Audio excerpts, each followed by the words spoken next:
అనుదిన నిత్యజీవపు మాటలు. దేవుని నామానికి మహిమ కలుగునుగాక. దేవుని వాక్యాన్ని చదువుకుందాము. మీలో ఎవనికైనను జ్ఞానము కొదువుగా ఉన్న యెడల అతడు దేవుని అడుగవలెను, అప్పుడది అతనికి అనుగ్రహింపబడును. యాకోబు రాసిన పత్రిక 1వ అధ్యాయము 5వ వచనం.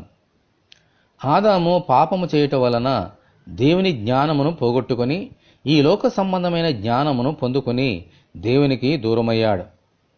అందుచేత ప్రతి మనుష్యుడు ఈ లోకములో దేవుని జ్ఞానమును కోల్పోయి ఈ లోక జ్ఞానము చేత నడిపించబడుచున్నాడు.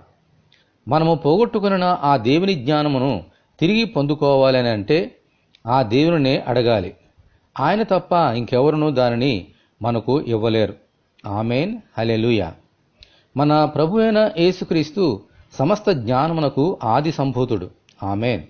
ఆయన యందు విశ్వాసముంచి ఆయన నామమున ప్రార్థించడం ద్వారా దేవుని జ్ఞానమును పొందుకొని వివేకముగా ఈ లోకములో జీవించగలుగుతాం. దేవునికి స్తోత్రము కలుగునుగాక. ఆమేన్. అటువంటి కృప కొరకు మనమందరము దేవుని వేడుకుందాము. సమస్త జ్ఞానమునకు మూలమై ఉన్న ప్రభువా, మీకు వందనములు. మాకు కొదువుగా ఉన్న మీ జ్ఞానమును ప్రసాదించి మీ బిడ్డలుగా ఈ లోకంలో జీవించినట్లు అనుగ్రహించమని, ఈ వాక్యము వింటున్న నీ బిడ్డలందరినీ అలాగున దీవించమని ప్రభువైన యేసుక్రీస్తు ద్వారా ప్రార్థన చేయుచున్నాము తండ్రి. ఆమేన్. తండ్రి అయిన దేవుని నుండి మన ప్రభు అయిన క్రీస్తు యేసు నుండి కృపయు కనికరమును సమాధానమును మనకు కలుగునుగాక. ఆమేన్. పరిశుద్ధ దేవుని మందిరం.